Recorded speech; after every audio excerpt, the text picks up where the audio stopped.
哎，你没有看到你们照片在上面吗？看到了，但是为什么有2位在下面？这默认已经分好了是吧？海岛初见就从一句“你好”开始吧。哦，哇哦，请依次来到闭麦前进行自我介绍，和大家分享你的恋爱说明书，并在恋爱象限上标注自己所在的坐标。无限的未知与瑰丽，除了星河大海，还有我们这个夏天即将发生的故事。哇哦，文豪写的诗。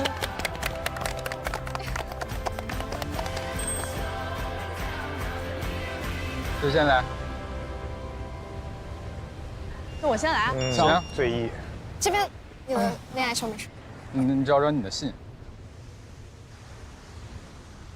不，哦，慢点。喂，test test，1 2 3 1 2 3。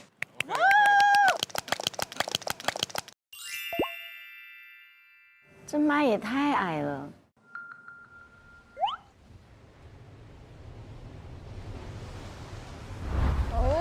这两个。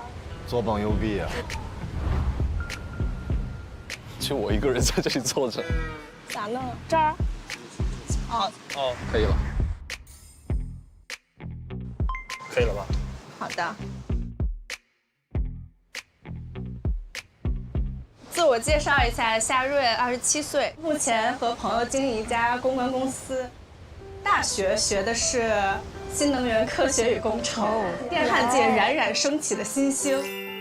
外表时尚，内心保守，为人不算特别老实，但天生胆小，我称之为谨慎。前前后后呢，谈了很多年的恋爱，但加起来也没有几个前任，算是马拉松式恋爱选手。对待感情非常认真，痛恨快餐式恋爱，属于一旦认准了就不撒手的类型。恋爱方面属于主动出击的选手，勇敢追爱不害臊，信奉爱情都是靠自己争取来的。勇敢的人先享受世界，但这不代表我会死皮赖脸的追别人。我只是在适当的时候使用一些小技巧，让对方爱上我而已。虽然在了解阶段，我的撩人话术经常被朋友们吐槽像个油男，或者套路过于明显，但我觉得有用就行。黑猫白猫，逮着耗子就是好猫。太北京了，有点逮着耗子。诚寻一位五官端正、身心健康、无不良嗜好、踏实靠谱，最好还能有点小幽默的大大方方的男嘉宾。有意者电联，非诚勿扰。OK， 一人实锤。这是要怎么弄？你们觉得他是属于会谈还是不会谈那种？会不会的。我也感觉，就是他可能是看起来比较会谈那种。哦，人贴在了会谈那块。会，那只是他原来掉的那个地方。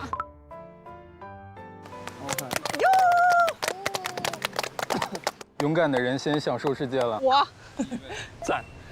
下一位，有谁想做勇敢的第2位吗？我来吧。啊，你来。好。对呀，好不容易出声了，刚刚好害羞。刚好是我的。好。我叫任可，我的名字很好记，它的谐音就是认可，是希望得到大家的喜欢和认可。我今年22岁，然后刚毕业于复旦大学，之后会去香港大学读研究生。哇哦。然后平时喜欢摄影、音乐，还有游泳。我拍照还不错，很愿意给大家拍一些漂亮照片。我的人生梦想吧是组建乐队。哦。我觉得梦想是不一定要实现，它只要摆在那里，它就会提醒我不要做一个无聊的大人。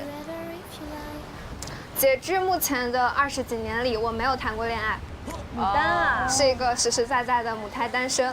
除了亲身实践，我好像通过许许多多的方式认识或学习恋爱。我一直向往可以拥有强大的爱人的能力，希望自己有足够的胸襟和勇气去全身心地投入一段感情，不会因为害怕失去而不敢付出。所以某种程度上，我还挺喜欢“恋爱脑”这个词的。我觉得它描述的是一种很宝贵的状态。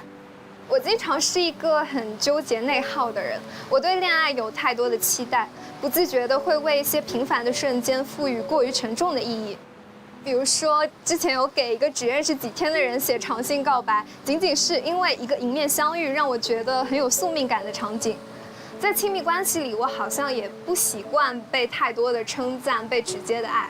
或者说我需要一点时间，或者是一个 click 的瞬间，把对方划入自己的安全区。我不太会恋爱，担心自己在恋爱关系里会有些幼稚任性，但我还是期待恋爱。所以，如果能够获得一种爱的魔法，我希望是可以对自己喜欢的人勇敢100次。这女孩好乖啊！你有没有刚刚发现，女孩说我是一个母胎单身，几个男生就开始这样，脸开始表情消失了，整个凝练了。那是开心还是不开心呢？就会特别慎重的对待这个姑娘，怕她受伤害。对。你们会不会听到一个女生母胎单身会？但是这姑娘讲的后面那句话特别好，大概的意思就是我不会在意什么因为受伤而怎么样，我会愿意付出的去对男朋友好。她不是那种小鸟容易受伤，她是很愿意去很美好的爱。如果那个男生是特别真诚的对待所有女生的话，我觉得是不会有太大压力。而且我特别喜欢他说的，他想要学习爱人的能力。我觉得这个很。哇哦！而且他22岁母胎单身，其实还 OK， 很正常。但是就是因为这是他人生的第一段，你就不想伤害他呀？那为什么就一定是伤害他呢？你因为不想伤害，所以你会谨慎嘛？那这个谨慎的开始是好的，就好像你对一个初学的人，你会想要去扶他，那是一种本能嘛。懂了，以后遇到人都说我母胎单身，你有点难，你这个之前说我没谈过恋爱。对。我来，你想先来吗？可以。哎呦，这么高你们！我叫潘千荣，我是 ENFJ， 然后他是 E， 对，他是 E 人啊，他很像 E 人。我在生活里面是一个没有成就感就会疯掉的人，所以我一直在探索这个世界。然后我也喜欢从生活的小细节里面去发现商机，所以你们可以猜一下我的职业。小细节，商机。投资经理。有点像哎。风投。是金融行业吗？对。证券、券商。差不多，对，股票投资分析的。哦，哇，很厉害。然后你们有什么问题吗？开始拉生意，有实习机会吗？开实习证明。之前一直在加拿大工作，然后现在是回国发展，上个月刚回来的。然后朗读一下我的恋爱说明书。哎，我写的没有大家那么的。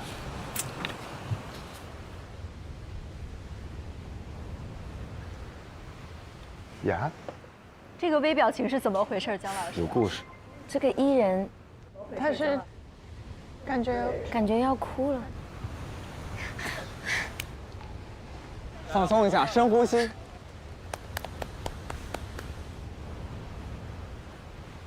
等一下啊，没事，慢慢来。我天，这个情绪起伏。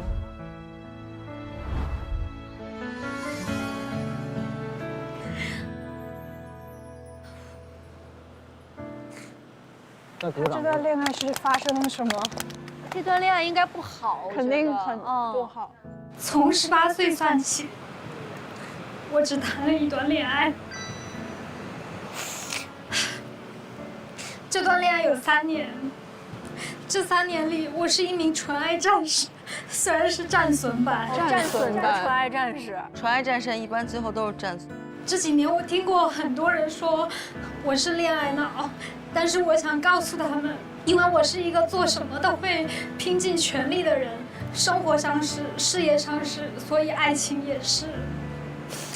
我妈说我头铁，要撞塌南墙才会回头。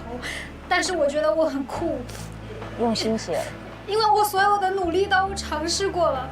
我想，如果爱情来了，我还是恋爱脑一个，因为出现了一个让我想拼死去爱的人，我觉得好幸福。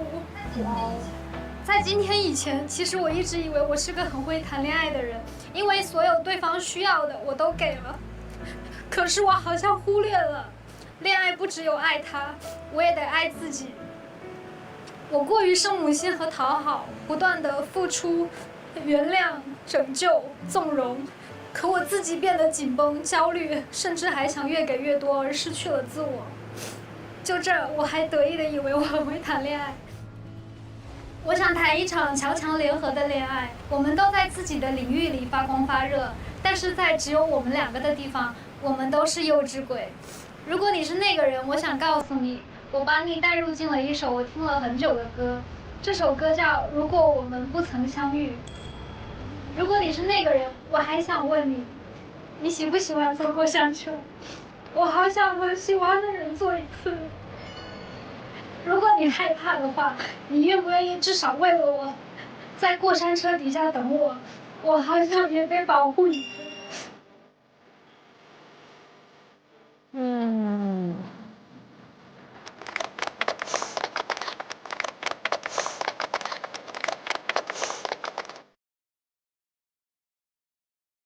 你要吗？没事没事。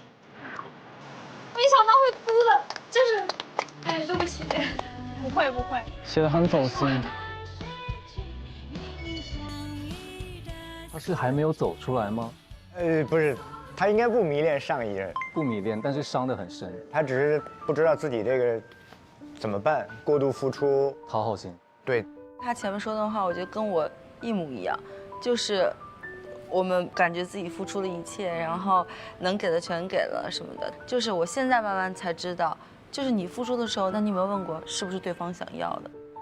对，这就是我在恋爱当中我会反思成长。对，这是我这1年才自省出来的。我每天都在想，哇，就是你是爱上了自己在爱的样子。也可以说是被自我感动，可是可能比那个自我感动更复杂一点，就是你感觉你是有爱的能力的，所以一旦你自己给自己的这么满的时候，你突然发现那人根本不领情，那你就跌到谷底。所以我在这边也要劝很多付出型的女生，其实你的付出有时候真的不值钱，不值钱的原因是因为你决定了它的价格，可是对对方来讲没有任何 price 在那里。就是如果真的遇到了这样的，那男的又该怎么办呢？就是那种给的特别满的那种的。我们先问，如果这女生一上来就特别满，你能接受吗？这压力大死了，就大死了，就咋还呢？这不好还呐，就是这个问题。那好，第二个问题是，如果他前面受过很重的伤，对这段感情充满了泪水，你是带着啊好可怜、好可爱哦，我想要保护你，还是你会觉得？先解决这个事儿嘛，就等你慢慢过了这事儿再聊呗。聊天还不能聊吗？大为，你会跟一个还在需要疗伤期的女生迅速的发展一段感情吗？姐，这不敢回答。你说啊，我愿意帮他疗伤，我们就是那杀猪盘。你提醒了我，大为刚要说愿意，我差点跳下去了。保护你一波。但我有一个问题，就是比如说我们是接受到很满的爱的那个人，有的时候我也无法表达出你给我的爱并不是我想要的，因为这个话是没有办法表达的。对呀，你哭爱我就你别了，你什么玩意儿？我不喜欢这玩意儿。但可是如果有一个人一股脑对你好，也挺好的呀。不，但比如就是你说的那个爱，可能是我觉得压力太大的，那就是分2种，一种是这个好我能接受，还有一个是自己不能接受，那就聊呗。就是细分化，你这个我喜欢，你这个我不喜欢。我给你出份 PPT， 这听好了啊，这段呢我喜欢，这段以后别来了，我受不了。这绝对就聊不了。但像你如果要跟别人说这个你不喜欢，你要怎么表达？在不伤害，因为对方给你的时候，他觉得他是在对你好。我有一个经验，就是我刚认识秦老师的时候，然后我去剧组陪他，我就帮他洗袜子，然后他跟我说你不要帮我洗，然后我当时非常惊讶，他说没事，你就在这待着，你爱干嘛干嘛。我觉得我在跟他交往的过程里面，慢慢发现说，原来陪伴是他最需要的东西。我不需要去呈现一个贤妻良母的样子。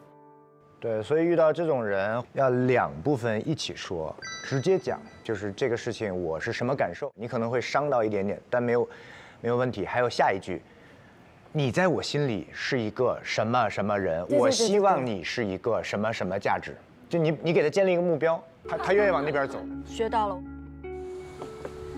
很棒的，很棒的，讲得很好。轩宇来了，嘿，Hello， 活跃气氛啊！东北人可以什么都没有，但是不能没有活。东北人，我是来自于美丽的槟城哈尔滨啊、如果大家之后去哈尔滨玩，可以来找我。那我先做一下自我介绍，我叫周轩宇，我是双鱼座。哦，跟我一样。俗话说嘛，双鱼男狗都不谈，是不是？来纠正一下风评。其实双鱼座也是蛮浪漫的、蛮细腻的一个星座。然后我的 MBTI 是快乐小狗。跟我一样。我是从事电商行业的，然后也在和朋友筹备做一个网球球类的社群吧。所以说大家喜欢运动的，我们都可以交流交流。然后也希望这段旅程可以给大家带来很多快乐。对，这就是我简单的自我介绍。然后我先贴一下这个象限吧。奇变偶不变，符号看象限。推着会谈。我谈过6段恋爱，好像谈的还挺多的，还挺诚实的。坦诚地说，我挺喜欢谈恋爱的。约会前在楼下等待的时刻，会不可控制的心跳加速。如果精心准备的惊喜换来他满眼笑意，就会在心里放烟花。一起自驾，喜欢的人在副驾哼着歌，是全世界最珍贵的演唱会。无数个曾经相爱的瞬间里，我见过热烈且真挚的自己。朋友都说我恋爱时间不少，怎么归来还是恋爱脑？的确，抱着室友嚎啕大哭的是我，醉倒在饭店厕所睡觉的也是我。他还蛮逗的。对，人和人之间想要产生羁绊，好像真的就要冒着流眼泪的风险。所以现在的我会嘴硬地说，恋爱狗都不谈。但是如果真的遇到爱情，ENFP 快乐小狗的尾巴又会不由自主地摇起来，直球表达，主动出击，厚着脸皮也想要和你多说说话。所以和我恋爱，你可以放心大胆做自己，有话直说，有脾气也不用忍着。关于海边的故事，从一起骑摩托、晒晒太阳、转转小岛开始吧。OK， 很棒。谢谢。要不下一个我来。可以。喂 ，OK， 大家好，我叫桂廷宇，我跟轩宇，我们的 MBTI 只差了一个字母，我是 ENTP， 然后我17岁就去了英国，然后我自己做摄影师。哦，我也先摆一下吧，这个，我觉得我不太会谈恋爱，我放在这里吧。然后从18岁算起来，我谈了不多不少，刚好3段恋爱，加起来总共有6年处于恋爱状态。然后去年夏天，我结束了我最长的一段感情，就是4年。然后这次分手让我思考了很多事情，就是到底要怎么样去谈恋爱，然后浪漫跟爱又是什么？然后我认为的浪漫就是骑着电瓶车载着他去看风景、吃烤鱼。然后就是下雨天抱着他躺在床上听歌，我觉得也很浪漫。但是每一次他都会说我不是浪漫的人，所以好像我真的对浪漫过敏。如果这段旅程可以有个新开始，我会努力改变自己，从自己的舒适区里走出来，试着布置一次烛光晚餐，一次节日惊喜。我会学着去买花，同时我也愿意相信鲜花不是浪漫的全部，浪漫同时是从最平凡的生活里获得生命力。在我的想象里，这个女孩会充满阳光和自由。天气好的时候，我们会在海边走走，也会边走边跳，那就我觉得很酷。我还想约你去菜市场逛一逛，不知道你愿不愿意？